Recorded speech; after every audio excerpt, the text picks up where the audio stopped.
નમસ્કાર વાલા દર્શક મિત્રો, સ્વાગત છે આપનું આપણી આ યુટ્યુબ ચેનલમાં। તો સૌથી પહેલાં બધાને જય શ્રી કૃષ્ણ, જય માતાજી, હર હર મહાદેવ। તો મિત્રો આજે તારીખ થઈ છે 1/1/2025, એટલે કે ડિસેમ્બર માસનું પેન્શન જે આજે જમા થવાનું છે। તો ગુજરાત રાજ્યના પેન્શનરોને ડિસેમ્બર 2024ના માસનું પેન્શન કેટલું જમા થશે તેની આજે આપણે વાત કરવાના છીએ। તો દર મહિનાની પહેલી તારીખે જે ગયા મહિનાનું જે પેન્શન જમા થવાનું હોય છે તે કેટલું જમા થશે અને પેન્શન વિશે જે અગત્યની માહિતી હોય તે અમે તમને દર પહેલી તારીખે વિડીયો બનાવીને મૂકતા હોઈએ છીએ, એટલે તમને સમજાઈ જાય કે આપણે પેન્શન કેટલું જમા થશે। તો આ વિડીયોમાં તમને એકદમ સરળ ભાષામાં આપણે બધું સમજાવ્યું છે। તો 2025નો આપણો આ પહેલો વિડીયો છે। તો વિડીયો શરૂ કરતાં પહેલાં તમને બધાને દિલથી નમ્ર વિનંતી કે જો હજી સુધી આપણી આ ચેનલ સબસ્ક્રાઈબ ન કરી હોય તો રોજે રોજ અને આવી જ માહિતી અગત્યની મેળવવા માટે આપણી આ ચેનલને અત્યારે સબસ્ક્રાઈબ કરી લેજો। તો શરૂ કરીએ આજનો વિડીયો। નમસ્કાર।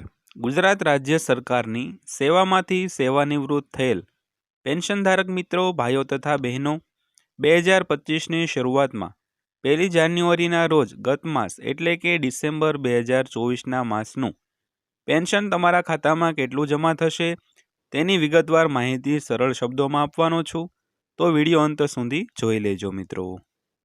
તો ડિસેમ્બર 2024ના માસનું તમારું પેન્શન કેટલું હશે?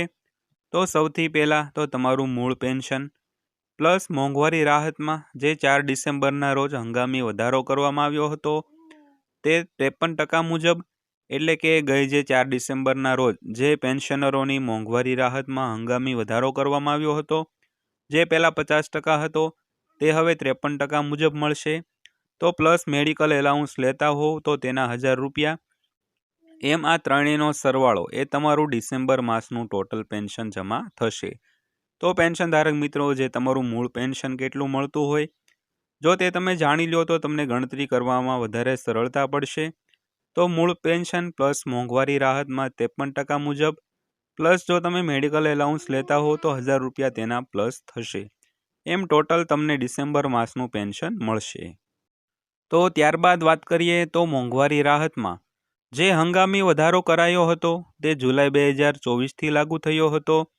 તો જુલાઈથી નવેમ્બર એમ કુલ 5 માસનો તફાવત જે છે તે 3% મુજબ તે પણ આ માસની પેન્શનની સાથે ચૂકવવાનો સરકારશ્રીએ નિર્ણય લીધો છે।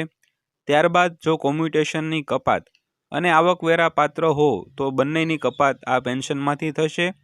તો પેન્શનમાંથી કપાત થઈને પેન્શન મળશે, જેની ખાસ નોંધ લેવી। તો મિત્રો, જે હંગામી વધારો કર્યો હતો તે જુલાઈ 2024થી લાગુ થયો હતો, એટલે કે જે આ 5 માસનું પેન્શન હોય તો તેનો તફાવત પણ આ પેન્શનની સાથે મળશે। તેમાંથી જો કોમ્યુટેશનની કપાતની રકમ તમારે બાદ થતી હોય તો તે રકમ બાદ થશે, અને જો આવકવેરાને પાત્ર તમારું પેન્શન હશે વધારે તો તિજોરી અધિકારીના કયા મુજબ જો તમારે પેન્શનમાં કપાત થતી હોય તો આ બંને કપાત તમારા પેન્શનમાં થશે અને ટોટલ તમને પેન્શન મળશે મિત્રો। તો એક ઉદાહરણ દ્વારા સરળ ભાષામાં સમજીએ તો તમારું મૂળ પેન્શન 9000 રૂપિયા હોય તો તેમાં 53% મુજબ મોંઘવારી રાહતના 4770 રૂપિયા થશે। તો એક ઉદાહરણ તરીકે વાત કરીએ તો ધારો કે તમારું મૂળ પેન્શન 9000 રૂપિયા હોય તો તેના 9000ના 53% એટલે કે 4770 રૂપિયા જે તમારી મોંઘવારી રાહત થશે, પ્લસ એમાં 1000 રૂપિયા મેડિકલ એલાઉન્સ, તો આ ત્રણેયને મળીને કુલ 14770 રૂપિયા થશે।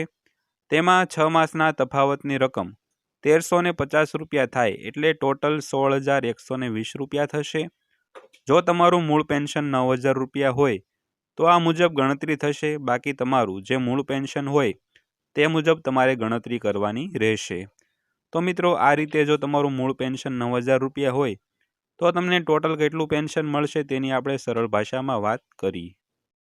તો બીજી રીતે પણ વાત કરીએ તો તમારે 1/12/2024ના રોજ જે નવેમ્બર માસનું પેન્શન જમા થયું હતું તે મૂળ પેન્શનમાં 18%નો વધારો કરીને તમે આ માસનું પેન્શન મેળવી શકો છો, કારણ કે આ વખતે જે હંગામી વધારો થયો હતો તે 18% મુજબ વધારાનું પેન્શન તમને મળવાનું છે, એટલે આ રીતે પણ તમે સરળ રીતે ગણતરી કરી શકો છો। તો મિત્રો, ગઈ જે પહેલી બાર એટલે કે 1લી તારીખે જે પેન્શન તમારે નવેમ્બર માસનું જમા થયું હતું તેનું જે મૂળ પેન્શન તમારે હતું તેમાં 18%નો વધારો કરીને તમે આ માસમાં તમને કેટલું પેન્શન મળશે તે પણ તમે જાણી શકો છો. કારણ કે 18% એટલે કે 3% મુજબ જે 6 મહિનાનો આપણે વધારો હતો એટલે 6 તેરી 18% થાય. તો એ રીતે પણ તમે ગણતરી સરળતાથી કરી શકો છો. તો બીજી પણ એક મજાની વાત કરીએ તો ઘણા વર્ષો પછી આ રીતે જે લેણી રકમ બાકી રહેતી હોય તે જ વર્ષમાં સરકારે ચૂકવી દીધી હોય તે ઘણા વર્ષો પછી આવું બન્યું છે. એટલે કે આજરોજ જે પેન્શન જમા થશે તે અગાઉનું સરકાર પાસે આપણું કોઈ પણ લેણું બાકી નહીં રહે, બધું અત્યાર સુધીનું ચોખ્ખું થઈ ગયું છે, જે ખૂબ સારી વાત કહેવાય મિત્રો. એટલે કે જે 4 ડિસેમ્બરના રોજ મોંઘવારી ભથ્થામાં હંગામી વધારો થયો તે જે આપણે 5-6 મહિનાનું જે બાકી લેણું હતું તે પણ આ ડિસેમ્બરના પેન્શન સાથે મળી જશે. એટલે કે હવે પછીનું સરકાર પાસે કોઈ પણ લેણું રહે નહીં. એટલે આપણી દેશી કહેવત મુજબ કે હવે નવા નામે દિવાળી થઈ ગઈ. તો આ રીતે આ જે પેન્શન તમારું છે તે અગાઉનું પેન્શન કોઈ પણ જાતનું બાકી રહેશે નહીં. જે અત્યાર સુધીના ઘણા વર્ષો પછી આવો બનાવ બન્યો છે કે વધારો હોય તો તે જ વર્ષમાં તમને પેન્શન મળી ગયું હોય. તો ત્યારબાદ વાત કરીએ તો જો કોઈ પેન્શનર જુલાઈ 2024થી નિવૃત્ત થયેલ હોય અને તેને 3%નો વધારો મળેલ ન હોય તો તે તિજોરી અધિકારીને લેખિતમાં અરજી કરીને આ તફાવતની રકમ મેળવી શકે છે.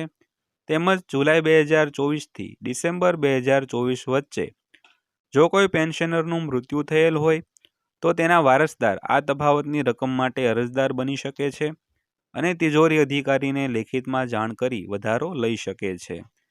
તો મિત્રો આ હતી તમારા ડિસેમ્બર 2024ના માસની પેન્શન વિશેની માહિતી. તો માહિતી તમને પસંદ આવી હોય તો વિડીયોને લાઇક કરજો અને સાથે સાથે આ 2025નું નવું વર્ષ શરૂ થયું છે તો આ વર્ષમાં તમારું આરોગ્ય તંદુરસ્ત રહે અને ખૂબ મજા માણી શકો તેવી રીતે અમે પ્રાર્થના કરીએ છીએ.